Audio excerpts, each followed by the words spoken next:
This episode is brought to you by Harmony Bookkeeping Company, Wayland.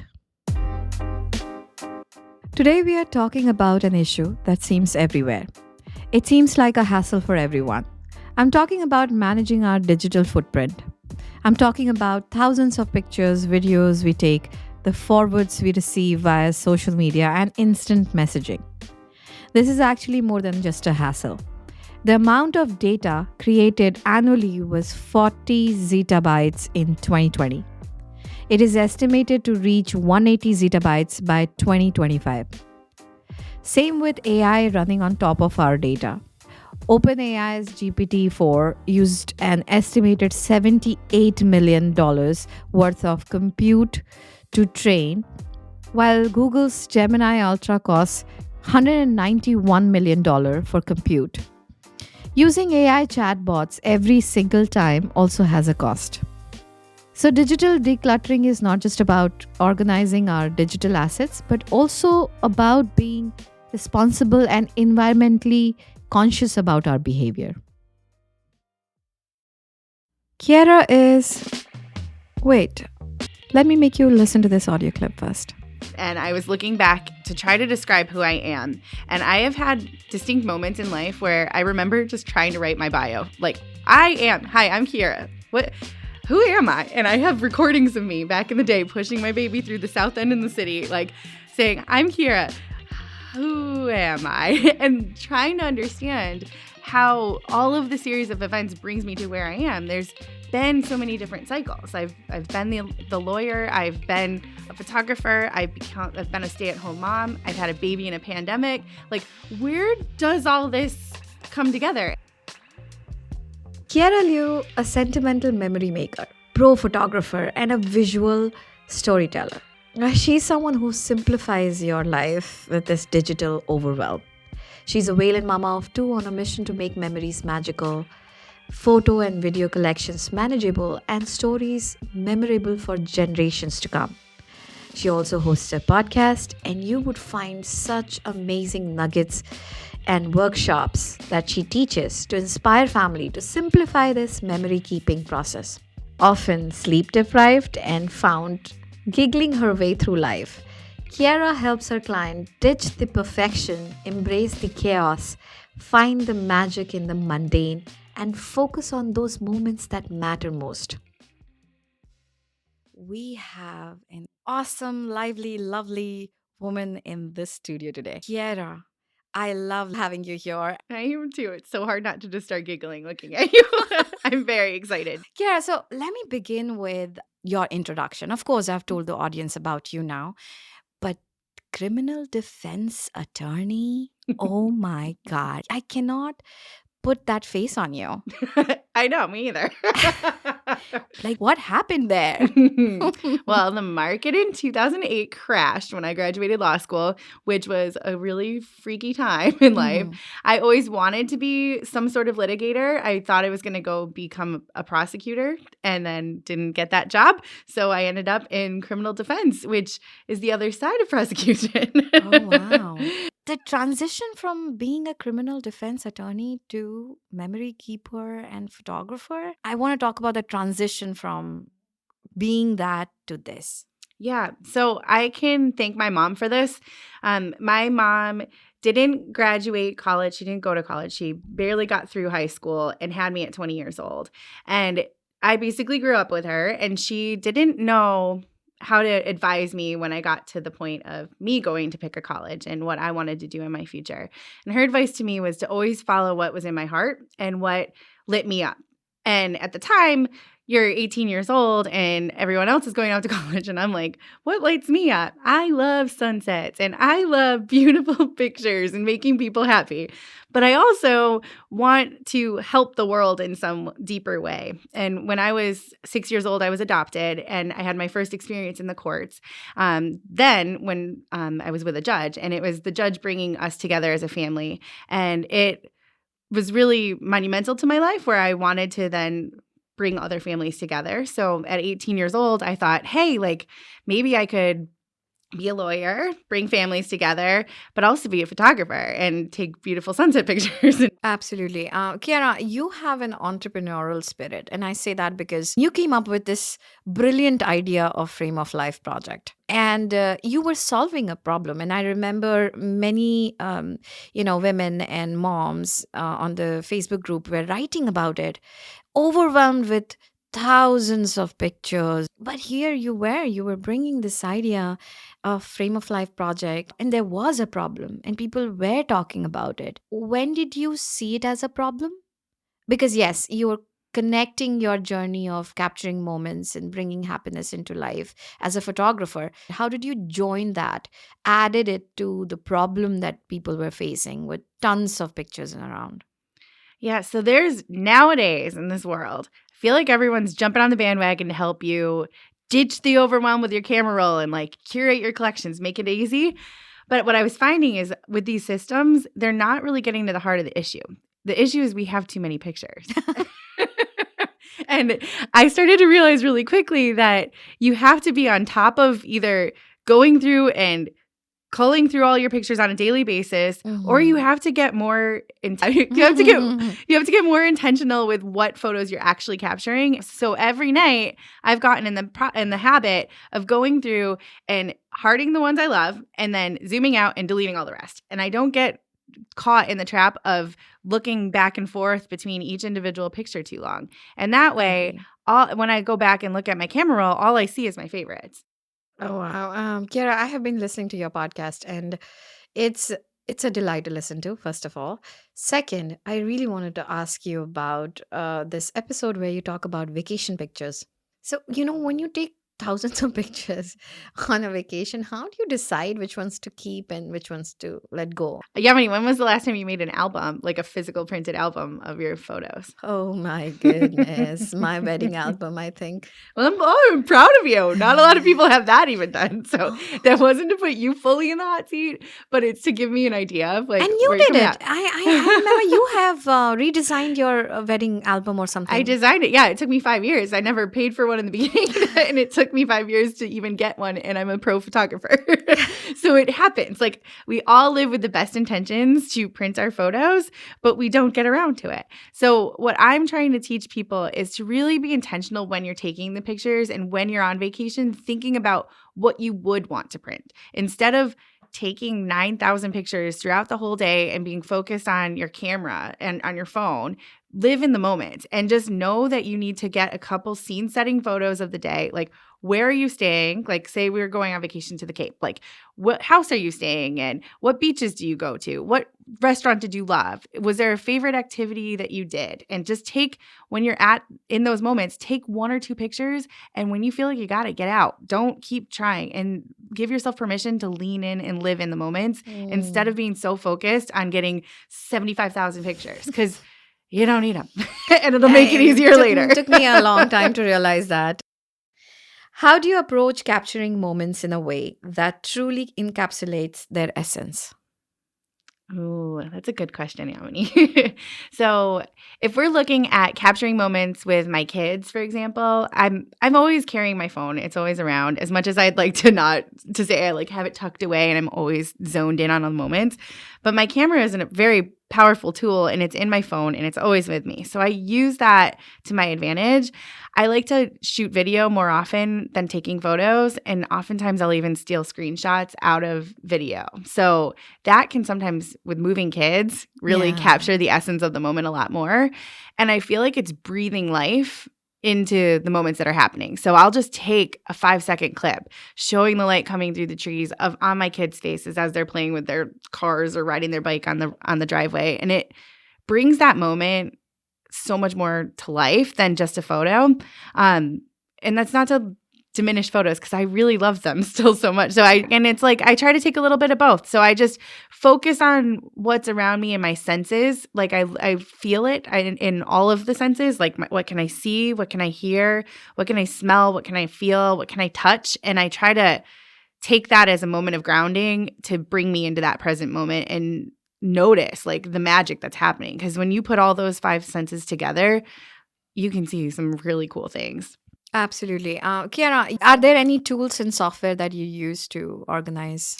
There's a few tools out there right now. There's Slidebox, which is an app that you can connect with your camera roll and you can slide through and say, like, kind of like Tinder for your camera roll. Oh, really? Ah. So, slide box. That sounds interesting. Yeah, so you can slide back and forth, like swipe I left didn't know is about that. delete Mhm. and slide right is to keep. And you can kind of categorize your pictures quicker that way. Right. And there's another app called Good Ones that's similar.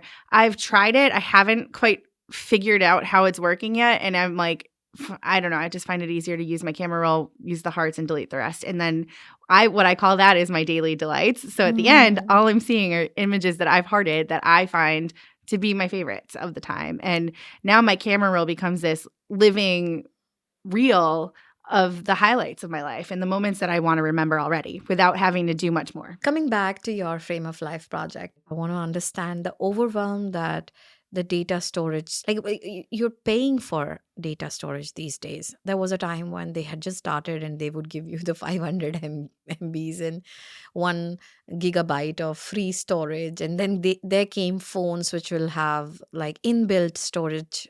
What has been your experience with this?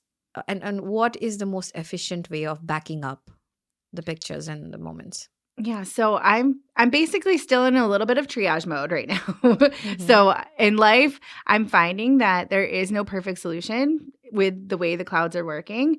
You can't just trust one. I wish you could. Like at Wow, this okay. point, if you've ever experienced, which I have, a loss of data. So like if someone took your phone, say your phone's gone and you lose that completely. If you're not paying for iCloud storage or Google Photos, those images are not getting backed up anywhere. So once your phone is lost and gone, you have no more images. Yeah. So if you put them into Google and you stop paying or you run out of storage and you don't re-up to keep paying and you're not keeping on track with deleting your other photos so that they're cleaning up the drive and you're maintaining space, you're not going to be backing up all of your images. So I found it right now in life, it stinks, but I'm paying for multiple. I'm paying for iCloud, I'm paying for Google, I'm paying for Dropbox. It's like all over the place. But I don't trust the system right now, and I haven't had the time to fully gut everything. I've worked on backing up all of my photos to one hub, trying to think maybe using Amazon would be the better way.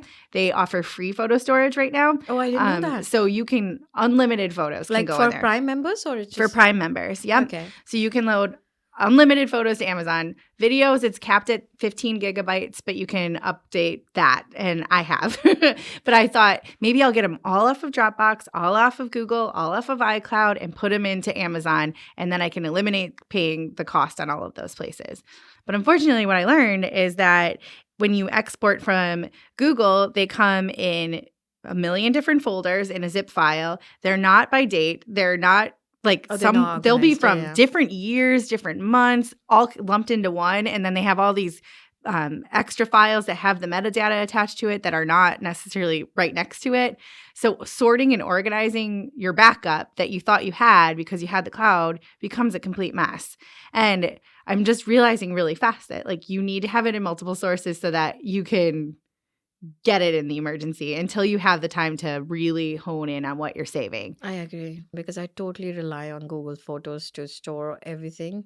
And I never once thought that a cloud storage can go wrong. Mm-hmm. Is there a possibility of it going wrong?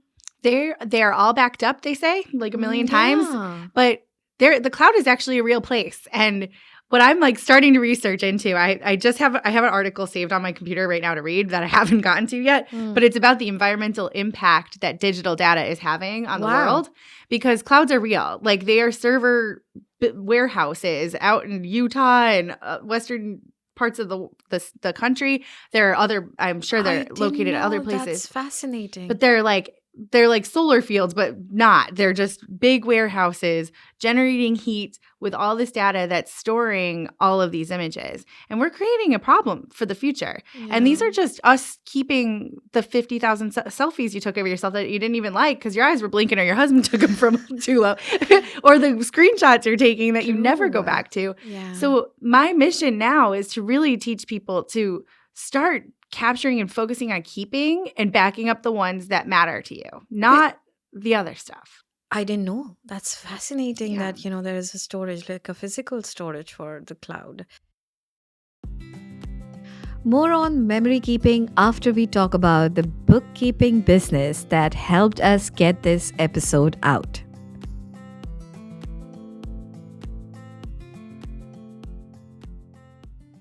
Today, we are featuring Harmony Bookkeeping Company, founded by Debbie Vogt. Debbie's journey began with a passion for organization and reliability. While raising her three children in Wayland, bookkeeping found her when her church in Wayland needed assistance.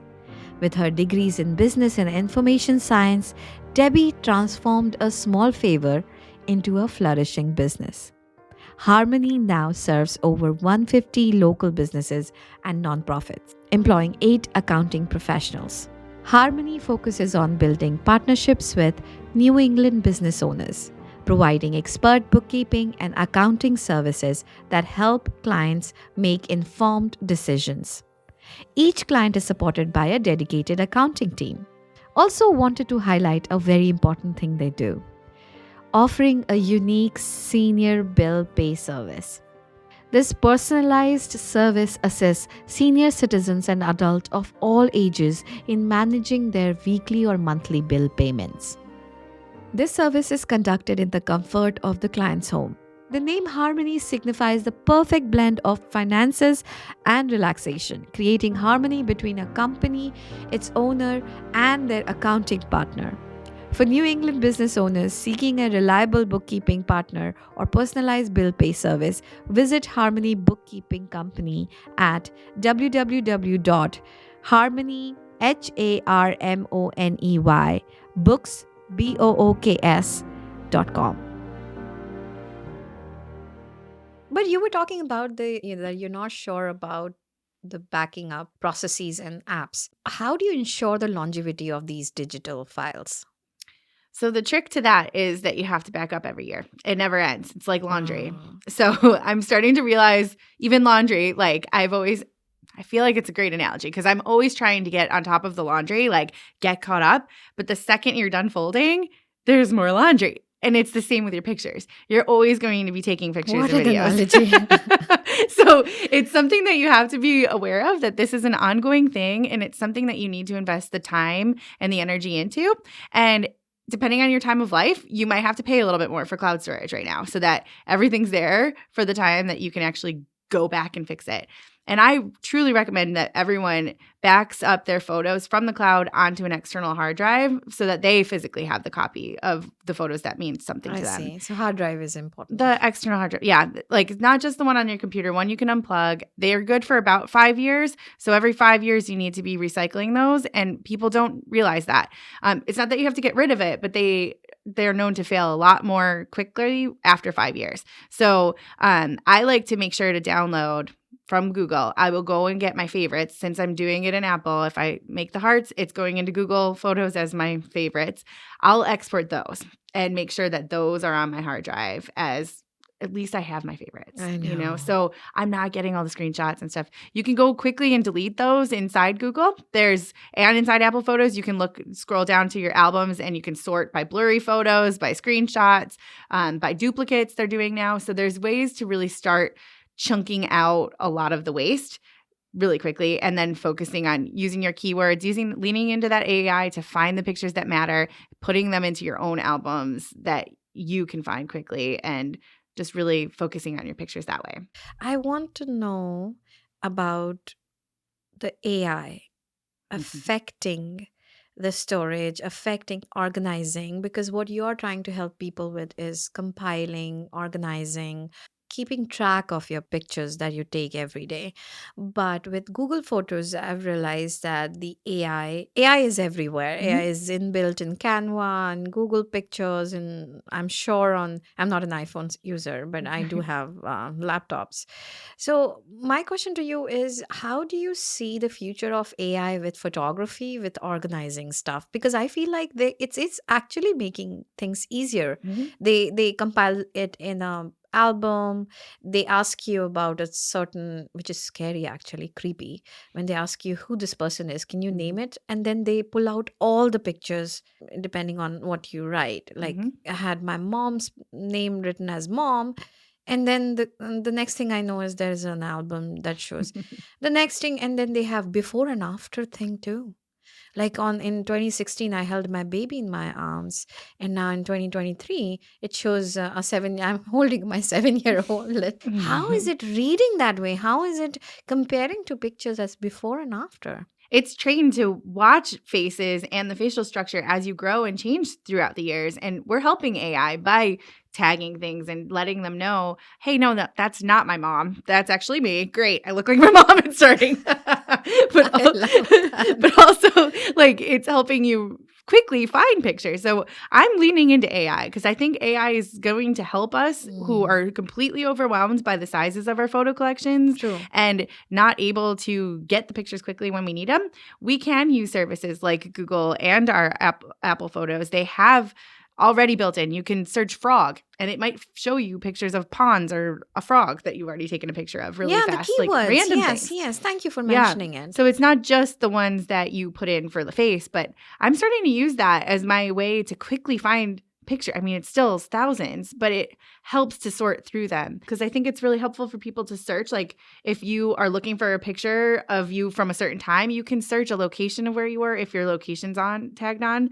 I don't like to have my location on often, but Mhm. you can search monuments. So if you don't have location services tied to your pictures, you can search like a beach and it'll pull up all these pictures of beaches and then you could find the picture quicker from where you were if that was what you're looking for. Yeah, my surprise was when I typed in sari as an ethnic Yeah. wear, Yeah. and it pulls out all the pictures of me in a sari or mom in a sari, everyone. I'm like, what? That means it's also reading. Um, so Google is really getting better with language incorporation in certain keywords. Yeah, that's interesting. Yeah, it's not just English. It's picking up Hindi Mhm. and Arabic and all of those. So that was my aha moment. So this Yeah. I is mean, and it's going to pop up the memories that pop up when you're like, why is it showing me that today? Like it's listening to you, it's watching your search terms. It kind of sucks, but there's sometimes ways to lean into it that yeah, might yeah. make your life a little bit easier. Truly. I want to quickly move on to the legacy, the workshop that Mhm. you were talking about. Number one, how do we digitize their old picture, black and white? And how do we actually take care of them so they last next 100 years? Okay, that's an awesome question. So, what I've learned is that photos that are printed are going to last much longer than anything digital that we have. Really? And it's really upsetting. So, I'm encouraging people to still print their pictures because if you think about it, you have photos that have probably traveled from India across the world and gotten here that were taken many decades ago, and Yes. they're still fine. And can you find your pictures from 2002? It's like if you actually think about the reality of like what the difference is between how small photos were digitally back in the day versus like if you have just a physical photo. True. But there's some tangible things we need to be aware of. Photos that are put in those sticky photo albums are placed on acid-based paper that are just eating your photos and making them Oh, deteriorate quickly. We all have them. I have got tons of them at home. So the number one thing you need to do right now is get those things out of the sticky paper as fast as you can. And using a hairdryer on low setting is the easiest way to get that glue to out. separate. And Yeah. they'll just start peeling up because they're pretty stuck. So getting them off of that and into something that is non-acid that can protect your paper, your images that are printed for longer is great. But the first step I always do before I like start taking them out is I do try to digitize them using my phone. I got another handy app. Yeah. It's called PhotoMine, and I have a lifetime access to it. I think I paid a couple $100s just to have it forever. Wow. But you can take an image and use your camera to scan it, and it crops it. It automatically enhances it. It can make a black and white photo color. It can make it can correct any tears in it. And it just is a quick way to get a quick scan of that physical image and save it digitally. You can put them into albums right away as you take them, which is a great way to help organize as you go. And a lot of times those images that you're scanning are the ones that are meaningful to you. There's a reason why you want that picture saved. So you're already starting to curate your collection a little bit more. There are printers that you can buy. I think one's in my Amazon cart, so it's coming soon. But you can scan multiple pictures fast and have those digitized that way. I always keep the originals of the ones that mean the most. But if there's duplicates, if there's like sunset pictures I love sunsets like so much. That's why I started becoming a photographer. But I have very rarely found a sunset picture I love. Like they're never as beautiful as they are in real life. And they're often just, you flip through them, you're like, cool. I don't need to see it. You don't need to see 90% of the concert photos you take. Oh my God. That is annoying. So those can go. They're baggage. Get rid of them. Just throw them out. They don't need to be very, here. very important tip. Yeah. So just start focusing on the ones that mean the most, get them scanned, even if it's just on your phone, and get them out of something that's going to be eating them up. And you can put them in just a paper envelope. They make archival quality ones. I have a whole podcast episode we could link about that goes, I talked to a preservationist from the Smithsonian who walked through how to take care of your heirlooms. And it was mind blowing to me. VHSs, they're dead. They're 25 years is their lifeline, how long they were designed to live. And nobody recorded a VHS less than 25 years ago now. It's crazy how fast time has gone. So those things are there's some key high priority items that need to be digitized now. And you got to just keep track of what matters most and focus on getting those in your hunt and peck journey. And Kiera, that is so important. Thank you. These are such amazing, informative tips.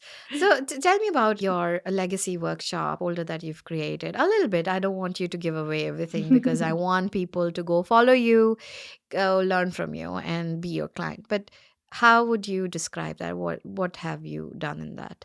Yeah, so I have a workbook I've put together that's called Curate Your Legacy, where you can go through and start framing your vision for what you want to leave behind. And you can also use it to take notes on someone you loved that has passed and keep track of the details about them and have it in one special spot so that you're not looking for it. Is it just for pictures or is it their writings and both? everything? It's for both. So you can add, it has prompts in there and space for where you can type in. It's a fillable PDF and it's also a Canva doc that you can load into Canva and type in and add pictures as you go. But it's a place where you can just start organizing your thoughts, getting going to the heart of what is your why for doing this? What is your goal? What is the legacy you hope to leave? What images would support that? We talk about inside that workbook, we talk about the pivot points in your life, those key eras, because I had to make it sound cool, like Taylor Swift and me came together. But it's the key eras of your life where you look at those big pivotal moments and are there pictures of you at those times? And there are. I have pictures of me the day I was getting adopted and the day I went to photo school and my class, there was only 9 of us and there was a picture of us there. And then it's looking at when I got sworn into the New Hampshire bar and looking at these big moments. There are images that bring you right back to it. But if my kids 50 years from now are going through these pictures, they won't have any context and they won't know about it. So this workbook is designed to get you thinking about those moments, finding those images and putting them together so that they're all awesome. In one spot. I don't know. So which brings me to the question that you have a particular memory or photograph that's really close to your heart. So this is hard to tell. I have so many that mean so much to me. It's it's so challenging. Tell me the recent one. The most recent one is just one I saw recently. Was it brought together the reality of everything. So my there's a picture of my grandfather's dog on the steps of his fraternity, and he had told me a story about him having a dog in college that would follow him everywhere and became a fraternity brother. And I didn't believe him. And I found a picture and the dog is framed in the whole fraternity at Lehigh University. There's a picture of the dog. He's an honorary fraternity brother. I didn't believe him. And now I found a picture. There's a newspaper clipping about it too. Oh my God. And I was like, he's not kidding. He's not kidding. And it's amazing to see, it's definitely not anything I ever took, but it just is one of those examples of the full circle of what these images can do. Oh my God. That must be hilarious to look at. So to me as a podcaster, all my degrees made sense eventually. It never made sense to me. I'm an engineer and MBA and all of these degrees and money wasted. I thought it was a waste of money. What am I even doing? I'm not making money. I've reinvented my career. So my question to you is, what helped you become the photographer you are today, or the person you are today?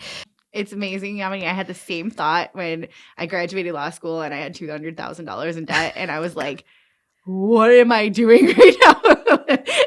So it didn't make sense at the time. And I've learned that sometimes you have to just ride the waves and be in the moments that you are and realize that we as women are incredible. Like, I'm blown away to know that you have an MBA and are an engineer. I'm not shocked because I look at our setup here today and I know Thank how you. much Thank you. you bring everyone together. But what I've learned is like these skills along the way have taught me how to grow a business, how to talk to anybody. I had confidence to start my photography business because I knew how to take a beautiful picture. I didn't have to learn it. It was something that was already there. I knew how to write the contracts for the big branding deals that I would do working with companies. I knew how to get creative when it needed to make an advertising reel for myself because I practiced advertising photography when I was in school. Like, it all just kind of pulled together. And when I became a stay-at-home mom, I had to build my own village. And when I became a pandemic mom, I had to connect to family all over the world when I had a new baby and I was stuck at home with my toddler and the world shut down. And I had to learn. He was born in April. And it was, I remember that was my first real experience with the Women of Wayland podcast. It was such an incredible time to You took us through walk through. That was a fantastic. Thank you for doing that. I still remember people messaging and texting about the pandemic mommy getting into the hospital all alone. And it must be scary. It must be so scary for you. But you had this smile, this beautiful smile that you have right now. And that it's enchanting, Kiera. I have to tell you that you're someone people want to be connected with. You're a girl. No, I think vocabulary is failing me, but I definitely, you're a bundle of joy. There it is. That's it. Okay. I have to ask you a serious question on because this is how I wanted to end. Has there been a photograph that you've taken that has impacted somebody or someone in a way that they never anticipated, or how has a photograph brought meaning to you in an impactful way? Yeah. So that is the beauty about being a photographer is you often are the one responsible for taking the favorite photo of anyone's loved one. Like, that has hired you. So I have been multiple times called when someone has passed away to share a photo of their loved one for the memorial service. And I've seen my images used in that way. But something happened in our town that really brought that experience full circle to someone I never met and with photos I had never taken when Eliza passed away. I had just joined the PTO and just reached out saying, I want to help with the school and I'm so excited to be involved in the Wayland community and want to give back with my photography skills. When she passed away, it kind of came full circle when the family needed help making a slideshow for her memorial. And I realized That's so that beautiful. Thank you for doing that. it meant a lot. It meant a lot to me because at that time, I mean, Eliza's a beautiful young girl in our neighborhood who I never had the privilege to know, but I knew that I have these skills of collecting photos, of knowing how to curate them, of knowing how to do a slideshow and tell a story really well. So I helped the family come together, create a shared drive that we could get all the photos in, and then I went through and picked out the key moments I could find and put them together in a way that was meaningful, that told a story, like showed her growing up through the years and what she loved and vacations. And it really helped bring some light and levity to a really, really tough situation. And I'm forever grateful to the family for letting me do that. Like, it impacted me in ways I didn't know. And it changed me to grow so much more appreciative of not only my family, but my community and our community at large, like witnessing how incredible Wayland is and what we've done. Tears. I want to cry too. I'm like, the way you described it is very touching. Our town got together and paid their tributes to Eliza in their own ways. You nicely put it, like you didn't know how it would impact you, but it did. Yeah, it was really tough. I didn't know it was going to affect me because I was like, I don't know them. It won't Yeah. hurt. Like, Yeah. but just to see how beautiful and vibrant she was and to know that we can teach people to appreciate their lives right now. You don't know when you're going to go and you don't know when the last day is. And that's the hardest part of it is like, I have seen my loved ones pass away unexpectedly. At young ages, and then to know that it can happen to your kids when they're young. Like, it's important to embrace the life we have now and live it so fully and document it and be a part of it and just lean in. So it just pulls it all together for me. And this is why your work is important, Kiera. And Yeah. you're doing a favor to the world, a digital world that we live in. This is why it is very important. Thank you. Thank you for Yeah. sharing your story with us. Are there any closing thoughts you have for our audience? Yeah, I would love to meet more people, especially in Wayland. I'm starting to meet more every day. They can find me at www.frameoflife.co. I've got a new website that's beautiful, and it'll help connect you to my podcast, which is Frame of Life. You can find that on Apple and Spotify, all the other places that it exists. And then I'm on Instagram mostly in the DMs there. And I'm at Frame of Life Project over there. Thank you so much, Kiera.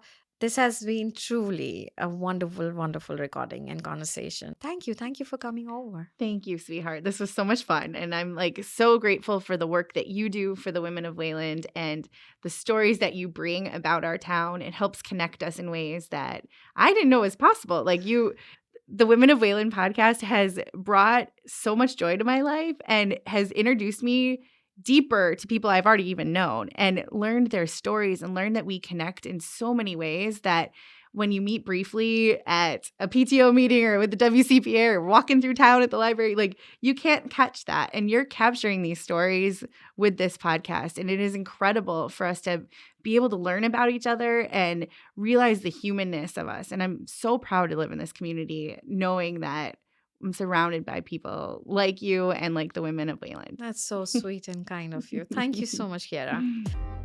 That was Kiera Liu for you. It was a blast recording this episode. Join us on a journey through the vibrant community of Wayland as we spotlight the extraordinary stories of women right next door.